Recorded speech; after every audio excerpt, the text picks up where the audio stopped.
This is the best bread of my life, and I made it from this ugly jar of muddy sludge, sourdough.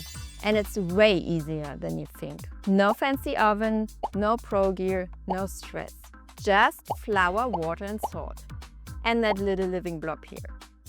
That's all you need to bake an easy sourdough bread. Perfect for beginners. If you've never baked bread before, no worries. As always, we'll do it the easy peasy way.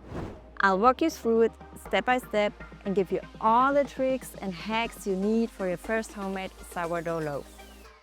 Welcome to the Fermentables. You got your jar of bubbles ready? If not, watch my video up here to learn the easy peasy method to create it from nothing but flour and water. My dough here is ready. And in this video, we'll cover why sourdough is better for you, 2 simple recipes that fit any schedule, what your loaf should look, smell, and sound like, and how to fix it if that's not the case, and other common sourdough disasters. Plus, some ideas on how to upgrade your basic loaf so you don't get bored. Fair warning, once you bake your own, you'll never go back to supermarket bread. Never ever. But why even stop grabbing a loaf off the shelf? Why spend the time in the kitchen when you could just buy a sliced loaf for a couple of bucks? Because sourdough isn't just bread, it's a glow up. Reason number 1, better flavor. We are talking deep, toasty, caramelized, complex flavors. And you get all of that from just flour, water and salt. Crazy, right? That's the magic of fermentation. Reason number 2, better nutrients. Fermentation unlocks minerals like iron, zinc and magnesium that are normally trapped in the grain and harder for your body to absorb. Reason number 3, easy tummy. The long and slow fermentation pre-digests a lot of the flour for you, so your gut doesn't have to work as hard. This simply means less bloat. Reason number 4, more energy. Sourdough gives you a steady, solid energy. No sugar spike and crash blood sugar disco. It gives you long-lasting energy, unlike that soft white bread from the store. Convinced? Let's get to the fun part. I've got 2 easy peasy recipes for you, depending on your schedule and patience. This is also the part where it gets sticky. You might feel like you're just making a giant gluey mess and ruining your kitchen. Stay calm and keep on keeping on. It's all about technique. Let's start with our basic recipe, the Patient Loaf. This is the so-called cold-proof method, meaning the dough sleeps in the fridge for at least half a day. My top recommendation for better flavor and easier handling. Not just for dough, but also for your busy schedule. You prep it one day and bake it the next. It's ready when you are. Step 1, the mix. In a large bowl, whisk 100 grams of your active bubbly starter and 350 grams of lukewarm water together until the starter is dissolved. Pro tip, make sure your dough is in happy munch mode. Feed it a few hours before. Then add 500 grams of all-purpose flour. Mix with your hands. It'll feel a bit awkward and sticky, but hey, this is your food. Feel it before you eat it. Squeeze the dough through your fingers to make sure all the flour is hydrated and there are no dry lumps of flour left.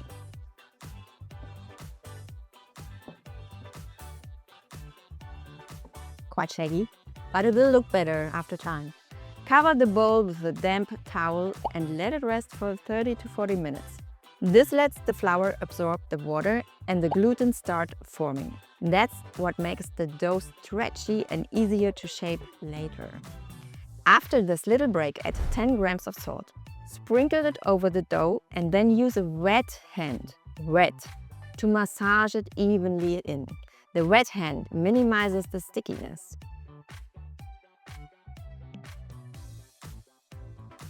Step 2. The strengthening. Forget kneading machines. Re-stretch and fold. With a wet hand, grab the bottom of the dough, stretch it up, give it a little wiggle and fold it over to the center. Rotate the bowl and do the same from the right, the top and the left. Going all the way around once is one set. Do 4 sets in total, resting 20 to 30 minutes between each one. This turns that shaggy blob into a smooth, strong dough. See, the dough is already way smoother and more elastic. Look how strong it's getting. And the water hack is brilliant. Don't obsess so much over the shape. We'll tackle that later. I can totally lift it by its love handles now. And it looks great. No sign of the shaggy blob from before. Step 3. The rise. After the last fold, cover the dough and let it rest at room temperature. Watch the dough, not the clock. It should be about 50% bigger, look smoother and show bubbles on the surface. Depending on the water temperature you used, your actual room temperature, the flour you used, air humidity, and if you were smiling while folding, that will take different amounts of time. Hard to say exactly, but might be 3 to 4 hours. So let's have a break. Step 4. Shaping. Gently tip the dough onto a lightly floured surface. Careful, don't deflate it. Now fold the edges into the center. See? This creates a loose, round shape. No hard pressing or rough kneading. We want to keep all the beautiful air inside for a fluffy loaf. Turn around and leave it there for 15 minutes. Then flip it again and fold the bottom third up, the top third down, like a love letter, and then roll it up tight. Cup your hands around it and gently pull it toward you in a few steps to tighten the skin. Then place it upside down so you see the seam into your flour dusted basket. No fancy basket? Use a colander or a big bowl lined with a tea towel dusted with rice flour. Unlike wheat flour, this rice flour doesn't contain gluten, so it won't get sticky and your dough will pop right out. If I just saved you from a sticky disaster, hit that like button. Step 5. The cold proof. Cover your basket or bowl with a shower cap or a plastic bag so it doesn't dry out. Then pop it in the fridge for 8 to 12 hours. I usually do overnight.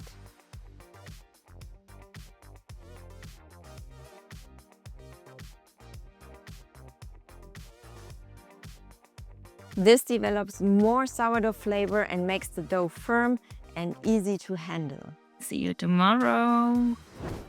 While that's resting in the cold, here's the second recipe, a shortcut for all the impatient bakers. If you can't wait, skip the fridge nap and keep the covered dough in a very warm spot, around 24 to 28 degrees Celsius or 25 to 82 degrees Fahrenheit, for about 6 hours to speed up the fermentation. You can bake it the same day, but be warned. Warm dough is much stickier to handle, and the final bread won't be as tangy, but it will still beat anything from the grocery store. Step number 6, the cut. Either way, your loaf is shaped and ready to go. But before it hits the oven, it's missing one crucial thing, the final touch. Your chance to leave a true impression. You've probably seen those artisan breads with insane geometric patterns or even images carved into them. Looks fancy, right? But here's the thing, this isn't just about show-offs. No, it's actually functional. But don't panic, one single cut is all you need. That's called scoring. Back in the day, families shared big communal ovens, so they used unique cuts to mark their loaves and find them back later. For us, it does something way more practical. It acts as an escape hatch for steam, because when the dough hits the heat, the yeast goes absolutely crazy one last time. That's called oven spring. If you don't give that pressure an escape exit, it'll blow out anywhere it wants and your loaf will look like that. Messy and split randomly.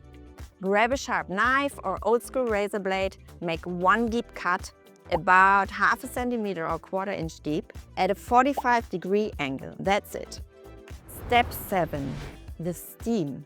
Now we need steam. It keeps the crust soft for the first 20 minutes, so the loaf can spring up fully before it hardens and sets. And here's the steam hack for everyone who doesn't have a Dutch oven, like me.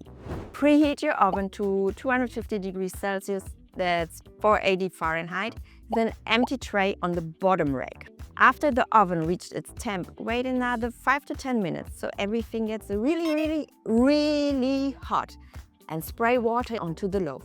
Then pour hot boiling water onto the bottom tray. Place your dough on the middle rack. Be quick so you don't let the heat escape. I only have a mini oven and a maximum challenge. I've no space for a water rack and I have to bake on the bottom rack so that my rising loaf won't burn on the top nor grow into the heating elements. But it shouldn't burn its butt either, so here's my MacGyver setup. I preheat the oven, including the baking tray on the bottom position and 2 ceramic soufflé molds. I fill them with water and this is gonna boil once the oven reaches its temperature and make nice steam. I may need to refill them later so they don't burst in the heat. Then I use a cake form which will add a few millimeters in height and an additional isolation against the intense bottom heat. I use it with parchment paper and put the loaf on top. Make sure the smooth side is up now. Any flour dust? Blown in the wind. Give it a nice cut, 45 degrees with a sharp blade. All right, everything's ready. And now everything has to be very quick. Full concentration. Not my thing. Spray the loaf.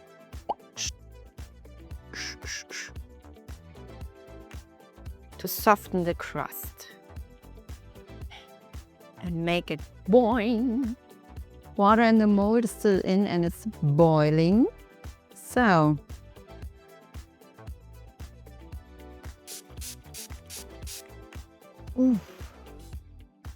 feels like a pit stop in a sauna. Fingers crossed it will work. I like the checkered marks on the bread.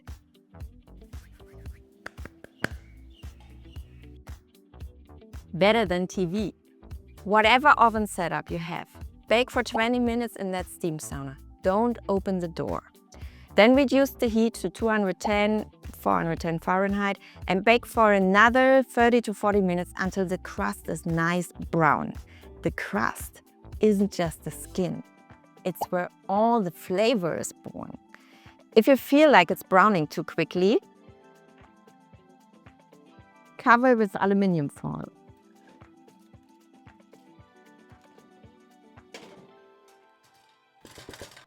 Bam! Look at this. A beautiful loaf with an amazing crust. Oh. And that smell. Hear that sound? It's hollow. This sound is what you want. It means it's well baked. Hello? Somebody there? Hi, it's me, Nolene. Wow! Now for the hardest challenge in this entire video. You have to wait at least 2 hours before slicing. The bread is still cooking inside. If you slice it now, it will be gummy. Don't do it. Phew, that was a long waiting time, but finally, here we go.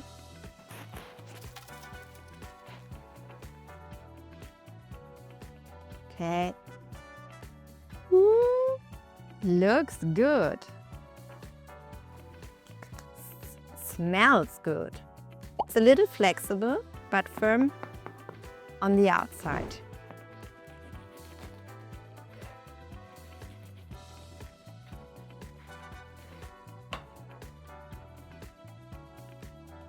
Okay, moment of truth.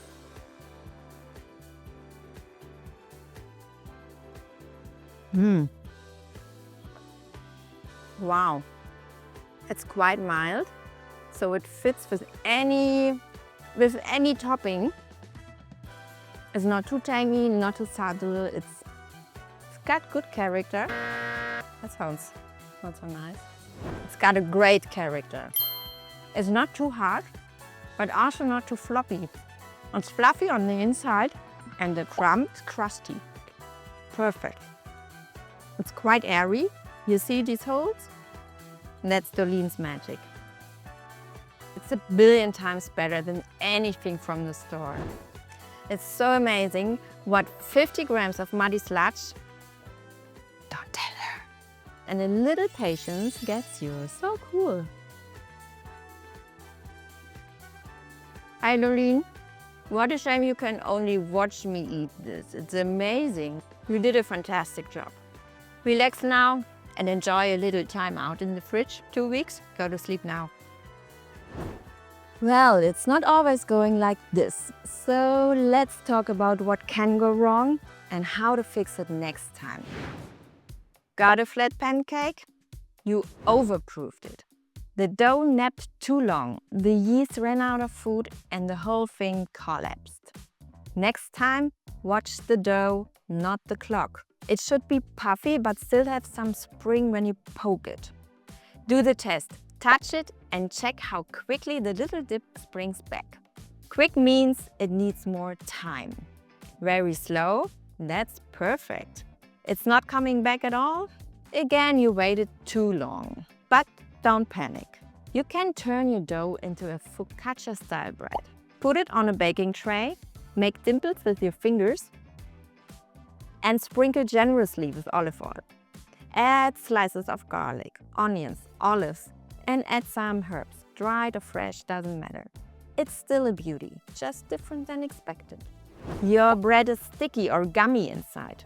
2 possibilities. Either it didn't ferment long enough, or, and this is the big one, you sliced it while it was still too hot.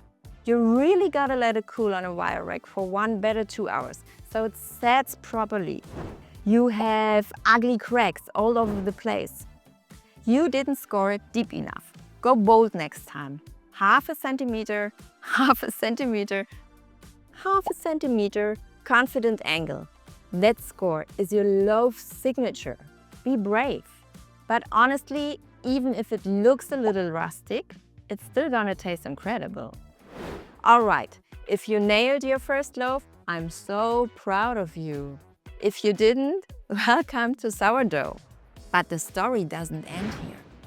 If you want to add flavors, do it during the 2nd or 3rd stretch and fold. Do not dump them in at the very start. They can tear up your delicate gluten structure and ruin your rice. You can basically add whatever you want. Seeds, nuts, and for extra flavor, toast your seeds and even lightly crush or grind them before adding. Dried herbs, fresh herbs, cheese crumbs, fat cheese, dried fruits, caramelized onions and/or small bacon pieces also work pretty well. Best for me, raisins. Love it. Now look at what you made. Amazing bread. We went from sludge to slice without expensive gear. This loaf story is about patience, not being perfect. You now have the power to make unbelievable bread for the rest of your life. But maybe you want something else for breakfast. There's one fermented superfood you can easily make at home, and it completely beats any store-bought cup. Made from 2 ingredients only. And no gear needed. Creamy, thick yogurt.